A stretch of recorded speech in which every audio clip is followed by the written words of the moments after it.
আল্লাহ রাসূল সাল্লাল্লাহু আলাইহি ওয়াসাল্লাম সহিহ মুসলিমের একটি হাদিসটি মেশকাতের মধ্যে এসেছে প্রথম খণ্ডের মধ্যে আনসাবির ক্বালা ক্বালা রাসূলুল্লাহ সাল্লাল্লাহু আলাইহি ওয়াসাল্লাম হযরত জাবের রাদিয়াল্লাহু তাআলা আনহু বলেন রাসূলুল্লাহ সাল্লাল্লাহু আলাইহি ওয়াসাল্লাম বলেছেন মান মাতা ইউশরিক বিল্লাহি শাইআন ওয়া দাখালা আন-নার আস্তাগফিরুল্লাহ নাউযু আস্তাগফিরুল্লাহ আল্লাহ ক্ষমা করুন অর্থাৎ বাদমাতা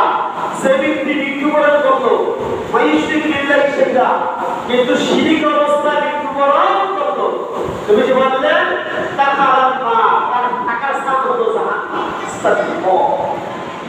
শিরিক অবস্থায় সে মারা গেল তার থাকার স্থান কোথায় জাহান্নাম এরপর তুমি যে বললেন ومن مات لا يشرك بالله شيئا